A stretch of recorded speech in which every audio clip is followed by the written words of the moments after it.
Hello everyone. तो कैसे हैं आप लोग? उम्मीद है आप लोग बहुत अच्छे होंगे। तो जैसा कि हम लोग सेंटेंस चैप्टर का part wise part, topic wise topic video लेकर के आ रहे हैं।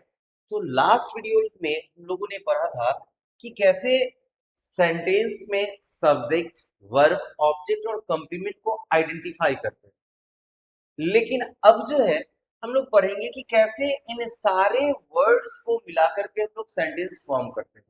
मतलब सेंटेंस को बनाने के लिए क्या चारों वर्ड्स का होना जरूरी है, या फिर कोई दो, कोई एक या कोई तीन से भी हम सेंटेंस फॉर्म कर सकते हैं। तो चलिए हम लोग देखते हैं। जैसा कि देख रहे हैं क्या कि सेंटेंस में सब्जेक्ट, यानी सेंटेंस को फॉर्म करने के लिए कंफर्म है कि सब्जेक्ट, वर्ब, ऑब्जेक्ट और कॉम्प्लीमेंट चाहिए ही चाहिए। लेकिन यहाँ देख रहे हैं क्या कि सेंटेंस में एक सब्जेक्ट और एक वर्ब अगर हम रखते हैं तो ये भी हमारा सेंटेंस फॉर्म हो जाएगा। जैसे समझिएगा बर्ड्स फ्लाई। अब बर्ड्स यहाँ पे क्या है? सब्जेक्ट है, और वर्ब क्या है? फ्लाई। सेकंड हम देखते हैं सब्जेक्ट, वर्ब, ऑब्जेक्ट से भी सेंटेंस को फॉर्म किया जा सकता है। जैसे यहाँ देख रहे हैं राहुल रीड्स अ बुक। अगर हम बात करें तो राहुल यहाँ पे सब्जेक्ट आया, रीड्स हमारा वर्ब आया और ऑब्जेक्ट हमारा अ बुक आया।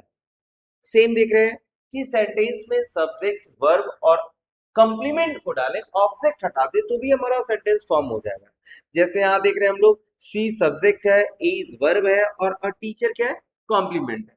सेम वैसे ही हम देख रहे हैं क्या कि सेंटेंस में सब्जेक्ट, वर्ब, ऑब्जेक्ट और कंप्लीमेंट डाले तो भी सेंटेंस फॉर्म हो जा रहा है। जैसे यहाँ दे इलेक्टेड हिम कैप्टन। अब बात करें हम, सब्जेक्ट हमारा दे है, इलेक्टेड हमारा वर्ब है, हिम हमारा ऑब्जेक्ट है और कंप्लीमेंट हमारा कैप्टन है।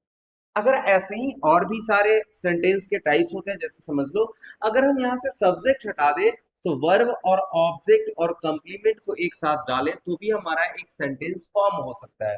वैसे ही अगर मान लो इसमें से ऑब्जेक्ट हटा दे तो वर्ब और कंप्लीमेंट के साथ भी हम सेंटेंस फॉर्म कर सकते हैं। अगर कंप्लीमेंट को हटा दे तो वर्ब और ऑब्जेक्ट रखे तो भी सब सेंटेंस हमारा फॉर्म हो जाएगा। और लास्ट वन इज क्या कि अगर सेंटेंस में सिंगल वर्ब भी होता है ना तो भी हमारा सेंटेंस कंप्लीट हो जाता है। जैसे समझिएगा हम लोग किसी को बोलते हैं सिट डाउन, स्टैंड अप, ये सारे गो, कम, ये सारे क्या है? वर्ब है लेकिन खुद में एक सेंटेंस है। तो चलिए अब हम नेक्स्ट पार्ट में देखते हैं, समझिएगा। अब कहता है क्या कि सेंटेंस जो होता है इसका मेनली दो पार्ट होता है। अब समझिएगा जरा सा कि सेंटेंस का एक पार्ट भी होता है और एक टाइप भी होता है। अब अक्सर हम लोग कंफ्यूज होते हैं क्या क्या टाइप और पार्ट दोनों सेम चीज है या अलग अलग चीज है। तो थोड़ा सा समझिएगा इस चीजों को। जैसे हम लोग बोलते हैं ना आपस में कि there are many types of body.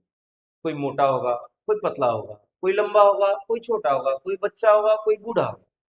यानी बॉडी का टाइप्स क्या होता है? अलग अलग होता है। लेकिन जितने भी बॉडी है देखिएगा पार्ट्स सेम होते हैं। आंख उनके पास भी होगा, बूढ़े के पास भी होगा, बच्चे के पास भी होगा, पतलों के पास भी होगा, मोटे के पास भी होगा।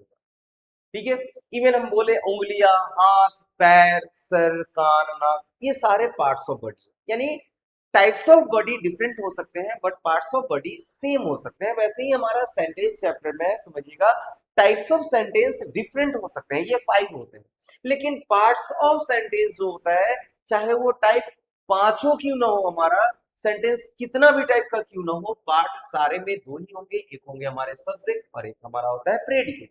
सब्जेक्ट का मतलब होता है कर्ता, समझ लीजिएगा।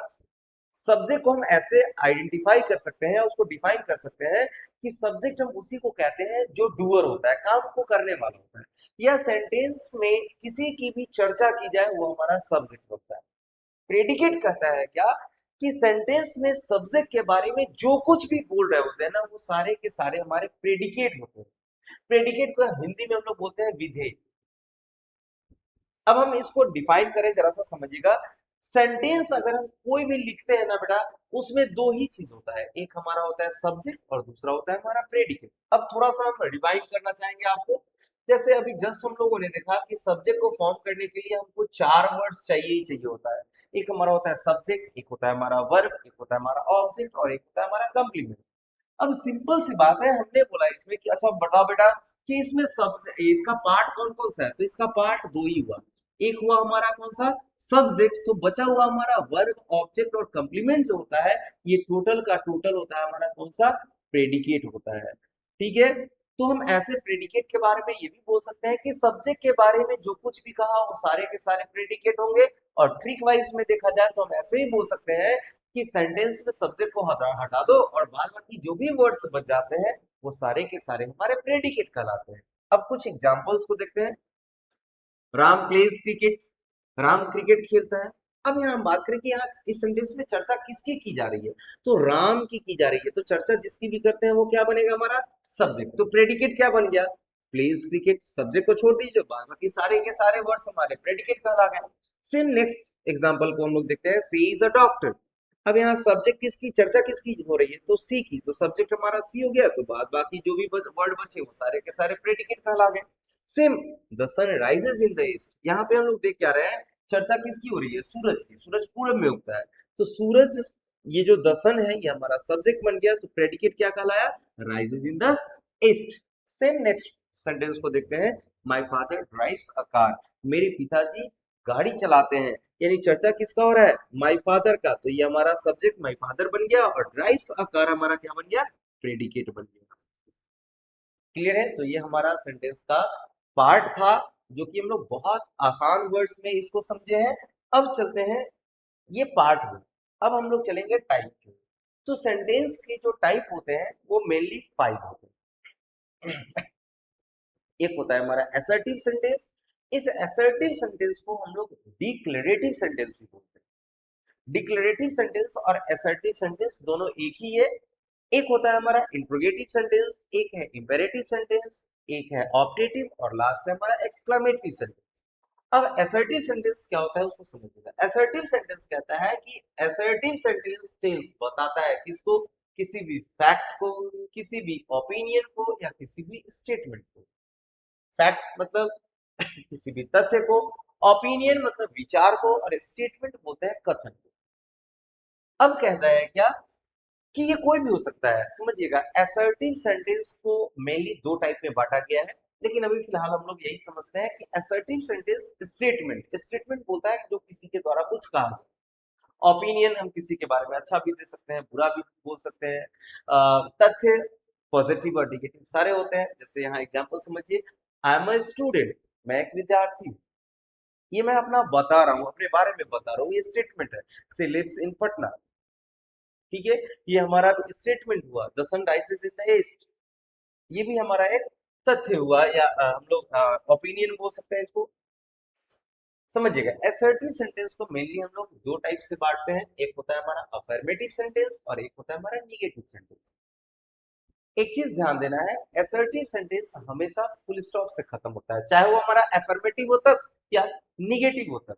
अब अफर्मेटिव सेंटेंस कहता है क्या, अफर्मेटिव सेंटेंस जो है वो पॉजिटिविटी को दर्शाता है, यानी पॉजिटिव सेंस देता है। इसमें कभी भी निगेटिव वर्ड्स का यूज नहीं किया जाता है। इसकी अगर स्ट्रक्चर की हम लोग बात करें तो इसका स्ट्रक्चर क्या होगा, सब्जेक्ट होगा, वर्ब में, याद रखिएगा, सब्जेक्ट के तुरंत बाद में वर्ब का आना जरूरी होता है।